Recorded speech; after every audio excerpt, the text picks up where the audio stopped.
What's up, dude? What's up, man? I like that guitar, man. Thank you. It's awesome. Yeah. I just played it. You sure did. You sure did. You sure did. Well, welcome to the Local Pickup. I'm Jason Broadwater. I'm Chris Gervais. And we're here to talk about these guitars, Airline Guitars. These are a reboot of an old 60s guitar they quit making them in like 64 or 5 or something like that. I think they were made from like 1958 to 64 or 5. And they were made by a company called VALCO and sold at, like, I don't know if it was Sears or one of these, like, major stores. I think they used to make the Power Rangers, and it was like VALCO. It was a bad guy, I don't know. Yeah. But anyway, they had this guitar called like the National Map, and it was made out of fiberglass. Yeah, which we should stop to say, because I didn't know until we had a conversation earlier. It's like this looks like America. Yeah, it's shaped like the United States. Didn't even cross my mind. Yeah. I thought map meant like massive, actual playing guitar. Yeah, player. Massive actual player. Max power. Maximum actual power is what I just assumed. I just assumed it was an upgrade. I didn't see it though, but now I do. Now I see it. So it's the United States. It's Miami.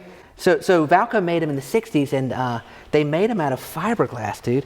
Which, like, that was when, like, everybody was all about fiberglass. It was like, fiberglass will save the world. Right, yeah, I know the Pink Panther installation. That was a big part of that. What they would do is make them in 2 pieces, make the body in 2 pieces of fiberglass.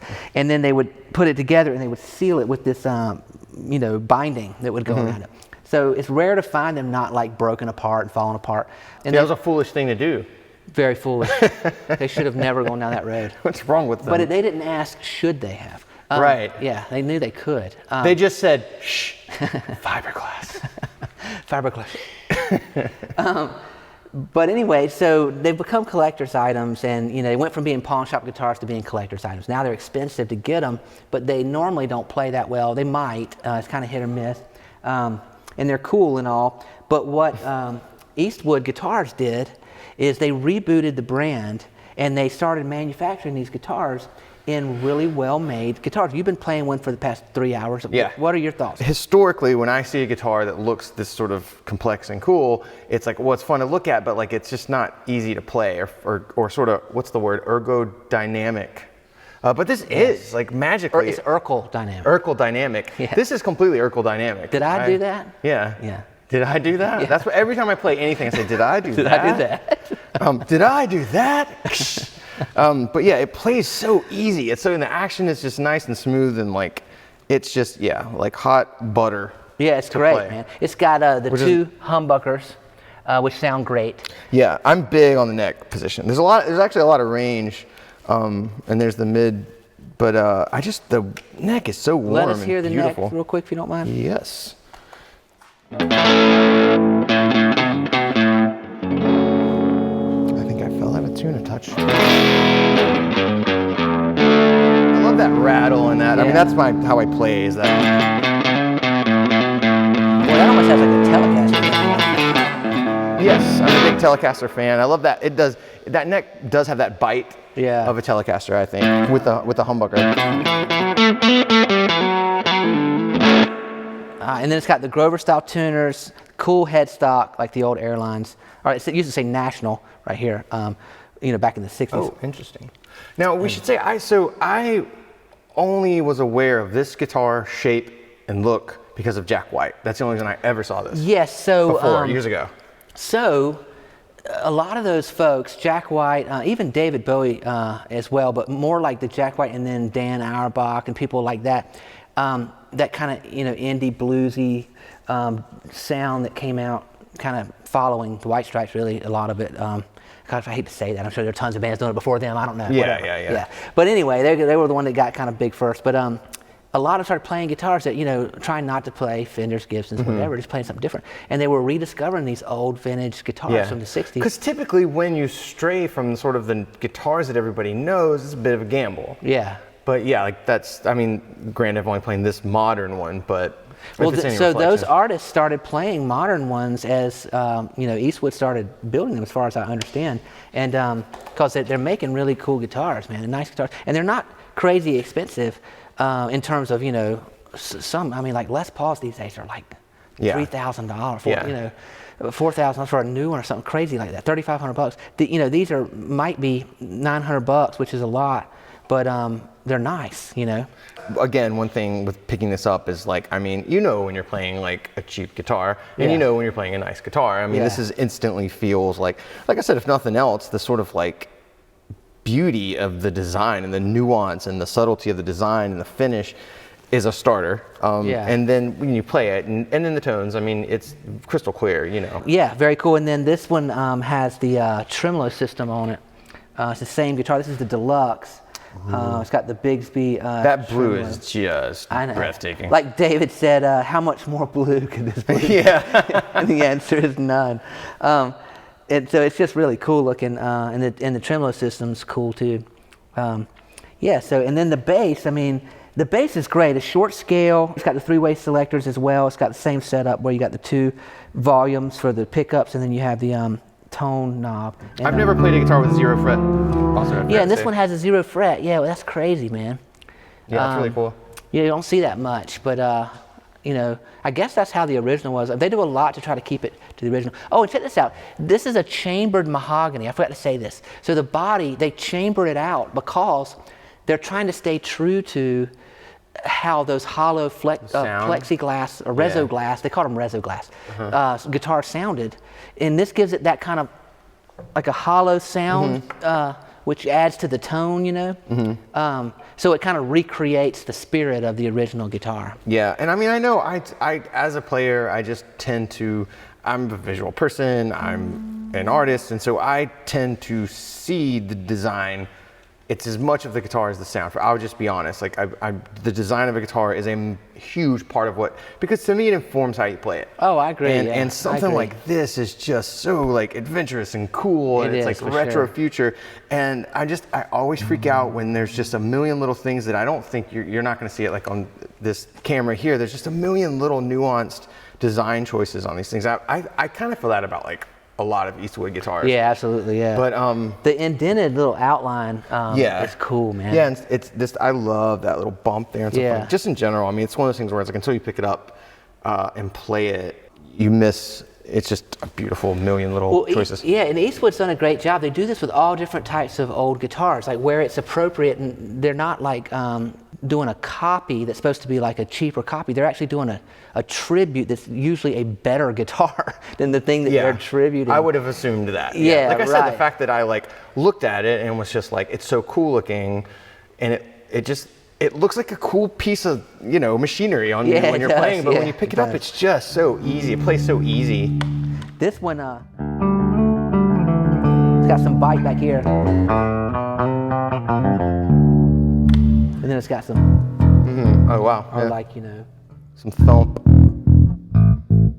Yeah, it's got a nice round tone. Yeah, it's really great. It's very versatile in terms of in the studio. I'm thinking about actually keeping it as a studio bass for a while. I got another Eastwood bass that I was going to do that with, but it's a head diver. The other one is, but this one's so balanced, man. Yeah, it feels great. That's one thing I noticed because I recorded a song with that, and as far as range goes, yeah, it has that. You can get that thump out of it, and then the bridge pickup very quickly goes into that. As I come in from the kind of like pop punk emo world or whatever, that growl, it's got that growl. It's completely got that growl. Yeah, absolutely. Yeah, very cool, man. They've got interesting things going on here too. I mean, just really design wherever they can put it, you know, without it being, it's still very classy. Then they make cool straps that kind of complement the guitar, so you have like the whole look, you know what I mean? Yeah. Sorry, you don't have one. I know, I looked down at mine. You really did look. Yeah, you're right. You're like, wah, wah. We got a bolt-on neck, rosewood fretboard. Michael bolt-on neck. So anyway, I think there's a lot of interest in retro stuff, and it's neat to get an original one. It's neat to have it, but odds are it's probably not going to be a gig-ready guitar, but it'd be a neat thing to have and play. Yeah, I would hand this guitar to anyone and be like, "You're fine. Yeah, you can play it. Don't worry about it." Right, yeah. Exactly. Yeah, it's really good. 1, 2, 3, 4.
Yo, this is Josiah. If you watched our performance with the guitars, you saw that Josiah was in the band, the nameless band, the pickups, the local pickupsers. Yeah, it's a pickup band. The local pickup band where we pick it up, pick it up. Yeah. And so anyways, he got to play the blue map Airline with that tremolo arm, that sweet Bigsby tremolo arm. Give him a little wow, wow, wow.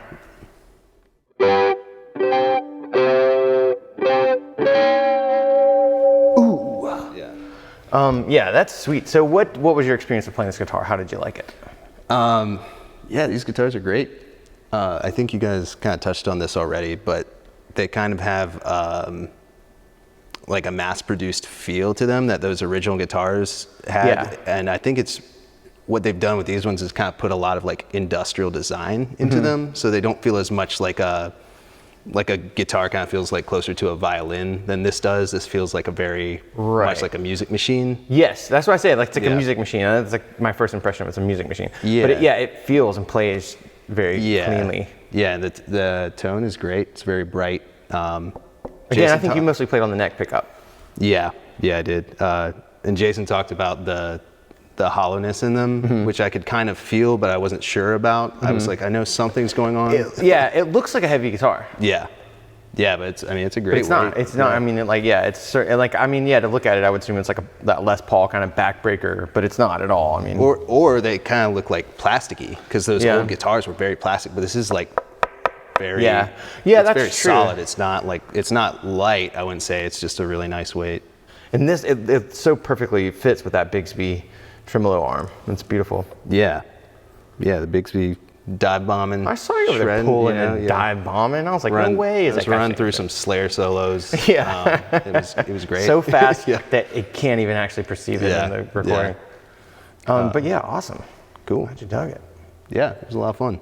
Thanks for having me. Let's head on over to Jason and wrap up the show. I think it just cuts out of that.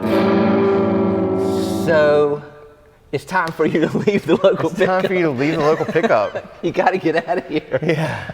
Hey, don't forget to smoosh that like button. All right, so that was the local pickup with Chris and me. And Josiah. We just heard from Josiah. We did? Yeah. Yeah, they don't know.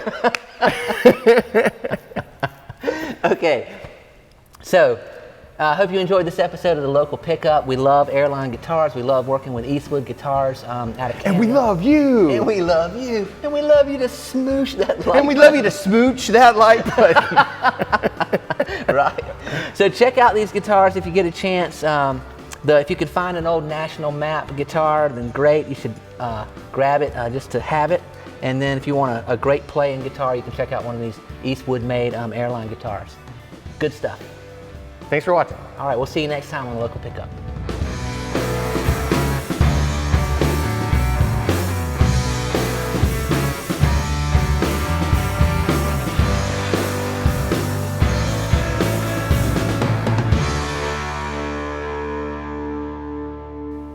Smash my like button.